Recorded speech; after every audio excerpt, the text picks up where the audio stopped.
Welcome to Hood Champion Boxing and Sports. In boxing, you find a way to win, or you find a way to lose. When it comes to Terence Bud Crawford, better known as Omaha Bud, putting those Nebraskan bing bings on you.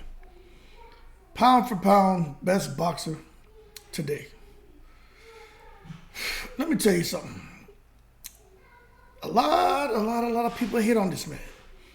I don't know why they hate on him. I understand everyone's going to have their preference when it comes to liking a fighter, liking a sports team, liking an entertainer. I get it. But with Terence Crawford, there's a different type of dislike and disdain and just like disgust people have for him. And to this day, I can't understand why there's such disgust towards Terence Crawford. I mean, what has he done? That's all I'm asking. He hasn't got caught cheating. He doesn't drink, is my understanding. He doesn't smoke. He's a pretty good example for other athletes and for kids. He's involved in the community. As far as his profession as a boxer, he's undefeated, two-time champion in 3 different weight divisions. I don't understand. But what I do think is, when it comes to Terence Crawford, the king, right? I don't think he really cares what people think, because he's always kind of marched to the beat of his own drum, and I think he wants to continue doing that. However, I'll say this. I think he misstepped. I really do. I think Terence Crawford misstepped. And what I mean by that is, he let his guard down with Errol Spence. He really let his guard down. You can see during the press conferences between the two, Terence Crawford referring to Errol Spence as, brother, and, not really, is trying to be professional. All those things that you want to see in a fighter. But for me, Terence Crawford let his guard down, because I think for a moment in time, he cared about Errol Spence. And Errol Spence's emotions, feelings, and loyalty is very important to Terence Crawford. And he allowed himself to get bamboozled by that goddamn Dallas native, who got tranquilized by the king, Terence Crawford, and then went into hiding. All the excuses started coming out. All the injuries started coming out. All the bullshit, right? And the whole time, pushing the fight date back, pushing the rematch date back. Kept Terence Crawford in a holding pattern, but he didn't care. He's a loyal guy, going to give Errol Spence an opportunity to get his lick back. And then Errol Spence, the PBC, and the secret society screwed him. No Vaseline. They put the boot to his butt. They didn't land on the left side. They didn't land on the right side. They put that boot right in the middle, twisted it sideways, and it went into the hole. So now Terence Crawford is out here looking crazy because of him making that misstep and giving a shit about Errol Spence and Errol Spence's potential desires. Now Terence Crawford, who probably should have said, you know what, with this contract that we had, maybe he should have put some other kind of clause in there. Something to kind of, where he could have benefited a bit more from, where he could have probably, after that November date, if just the whole fight just done. If the rematch doesn't happen by December, he's free to go on, okay? Because then he would have been around the six-month mark or whatever out the gym, and he could have been training, getting ready for Spence. And if that didn't work out, he could have lined somebody up. And bottom line, he could have fought by now. So now he wants to return to the ring. And I get it. He was traveling. He was doing some things. He was enjoying his newfound fame and popularity. And some people, the Crawford fans will want to say, Crawford's always been a fan favorite. Screw you, hit champion.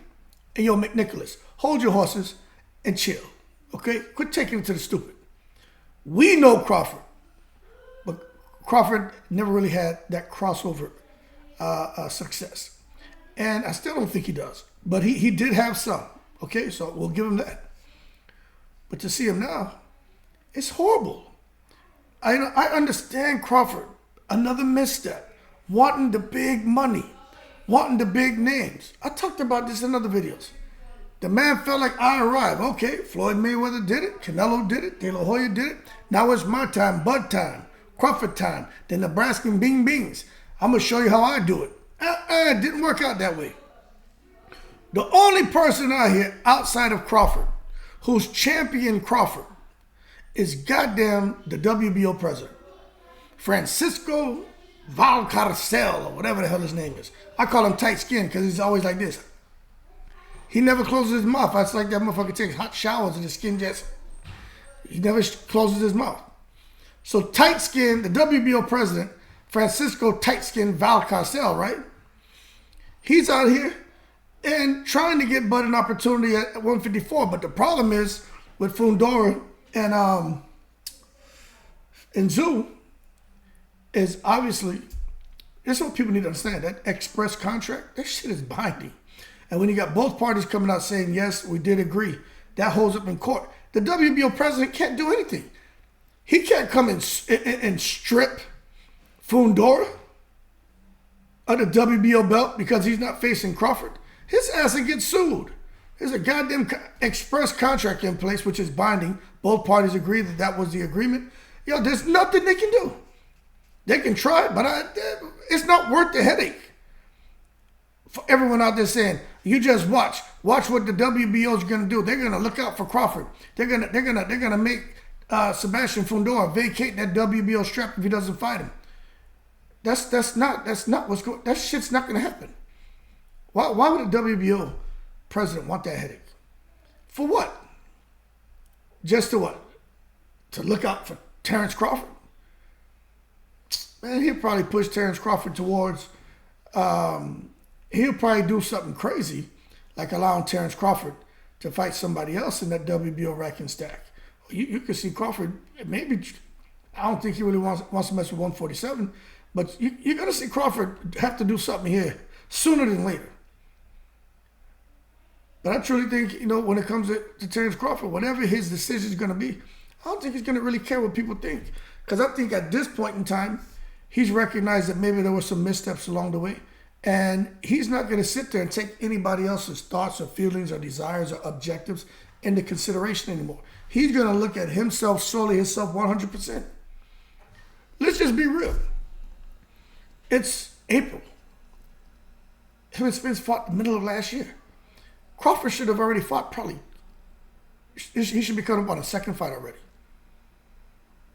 Nothing. That's not good, man. You think Crawford's not thinking about that? But at the same time, he's not going to be too concerned about what anyone else thinks. But he's thinking about it. So what's next for Crawford? I'm going to tell you right now. I don't even think he really knows. Because he has opportunities to fight. Crawford can fight. Just doesn't want to fight some of those guys. And if you look at what's going on in Saudi Arabia, as much as I really, really pulling for Terence Crawford to get an opportunity, you know what? They can sit there, man, and stall this guy out. They can keep him in a holding pattern. Cool. Let him get one fight in Saudi and make that 30, 40, 50 million. Get that and be done with the sport. So all this downtime, man, and not getting your 1, 2, 3 fights and all that money you could have made, you can make it up in one fight. But this is the problem with Saudi Arabia right now. Now, I keep up on that shit in Saudi. Saudi really is focused on ensuring the international community sees Saudi Arabia as a destination. Not just to come out there and check out sports, just to come check out Riyadh season. They really want to increase their tourism. They want people to come out there and see the country. But I'm going to tell you what, they know people are afraid. They know people worry about going over there and you just happen to, violate or insult somebody, and then all of a sudden you hog-tied on Chop Chop Square, and you hearing somebody shout, "Off with their heads." Nobody want to go deal with that shit. You know what I'm saying? If you follow the channel, I lived in Saudi for a minute. Back then is when they used to push the military cast up to the front in Chop Chop Square to see the bullshit. I'm telling you, that ain't nothing you want to see. Because you can't leave your mind behind. You carry those images with you. That's real shit, man. It's no joke. Even for me, if I go over there, man, I'll be moving a kind of way. It's just a real uneasy feeling. But for Terence Crawford and fighting stateside, I don't know, man. I don't know what's next for him. But I think he and Spence should fight. People are like, it's a waste of time. He shouldn't fight Spence. He already damn near killed him. I think he beats him in a rematch. But outside of Spence, somebody says some shit about Virgil Ortiz. I think he kills Virgil Ortiz. Virgil Ortiz is not the same since that rhabdomyolysis. He ain't the same guy. You put him in there with Bud. It's at 154. Bud's never fought at 154. The 7 pounds make a difference. I'm not disagreeing with the weight can make a difference, but goddamn, Virgil Ortiz is at 154 too. So what are we talking about? All right, they both are going to be there at this weight, trying to figure things out. And I personally think Bud tranquilizes him. The Virgil Ortiz that fought Meat Machine, that's a different animal. But this Virgil Ortiz, I think he needs more fights. And I don't even know if he can ever get back to be half of what he was before he got sick. I just don't think so. So he's not going to get credit for beating Virgil Ortiz. He won't get credit for beating Errol Spence. Canelo doesn't want to fight him. I mean, Zoo and Fundora, if this works out the way I think it is, they may have a trilogy. Because I think Zoo beats Fundora in a rematch. Some people say, Hood Champion, you're crazy. You're taking it to the stupid. No, I think Zoo beats him. But then after that, people talking about Crawford going up fighting Adamez and fighting Alam Kanuli. And I'm like, why does Crawford... This is what sucks. And this is where I think some of those missteps hurt Crawford. Because he is the man. And nobody is gunning for him. The only fighters that's really chasing after Crawford are the fighters who are like up and coming, want to get a name for themselves. They want to break into the top 10, top 5 rack and stack, the pound for pound list. But the guys who are already there and established where he can make the real money against, nobody thinking about him. You know what I'm saying? Crawford, to a lot of these fighters, is basically, they're trying to use him as a springboard to get to where he is. So the king doesn't care, but the king has to figure some things out. And unfortunately, he's like that video I did where I had Crawford. I took his face and put it in that Wilson volleyball and had him like Tom Hanks in Castaway. I had him looking like Wilson, the volleyball. That's what Crawford's like. He's like on an island by himself as a castaway. Man looking like the Nebraskan Wilson. Wilson! He got to figure some things out. But it's horrible to see that this man it's like he can't get a break. And you know what? People talking about, he fought Spence. Man, if Spence wouldn't have forced that fight, because Spence made some dough, all right? Let's just be real here. Spence knew it was a high-risk fight, but Spence was looking at that money. And for those of you saying, Spence didn't need the money, that wasn't the reason. He was chasing legacy. Hey, whoever's saying that, shut up. Stop taking it to the stupid. Spence was, in the goddamn All Access was talking about understanding the position he's in and for a short period of time getting the ring and the millions of dollars he can make and how he's retired his parents, etc. Spence knew him fighting Crawford, they were going to break the bank, right? And they did. Okay, so let's stop. Don't get me wrong, he forced the fight to happen, but Spence knew that he would benefit greatly from fighting Crawford. And what's he going to do? Go fight? Could you imagine if Spence would have fought Keith Thurman, which he was supposed to, and Keith Thurman would have put them bing bings on him, them St. Petersburg, Florida bing bings on him, the ponytail bing bings on him, and he would have knocked out Errol Spence? Errol Spence would have shot himself in the goddamn foot. because he would have probably got a tenth of the money to fight Keith Thurman than he got to fight Terence Crawford. So it is what it is. But for Crawford, I don't know. Maybe Keith Thurman and Crawford can square off. I don't know. But one thing I think the King doesn't care about what anyone thinks. I think the King's going to do what he wants, but I do think there were some missteps along the way.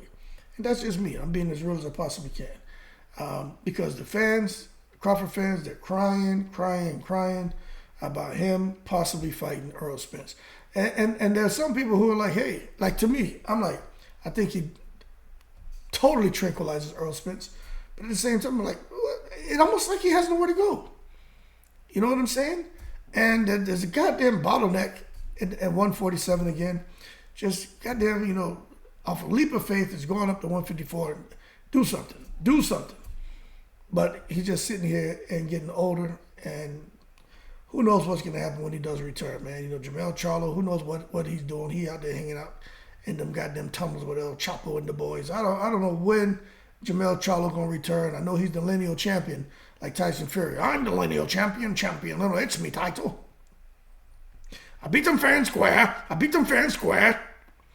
So Charlo can return at any time, man, and get busy with that lineal title. That's the fight I think Crawford should push for, but he said he doesn't want it. Another shot in the foot. He should have pushed for that shit. He should push for it now. He should come out and say something, because nobody's calling out Crawford's name except for Jerome Boot Simmons. Anyway, man, no options. No options for Terence Crawford. Fight Boots or just go to 154, close your eyes, spin the goddamn wheel, and whoever it lands on, go and fight him, because you ain't getting no WBO love anytime soon, because Fundora and Zoo gonna probably have a trilogy down there in Australia. So do like them kangaroos in Australia and bounce your ass up to 154 and figure out what you're gonna do, champ. Let them titles go. Get things flowing again and get back in the ring and get active. But at the same time, that's my opinion. But like I said, Terence Crawford is the king, pound for pound, the man, the myth. Everybody rates him. And he don't give a shit what any of us think. He gonna do what he wants to do. Y'all in the breeze.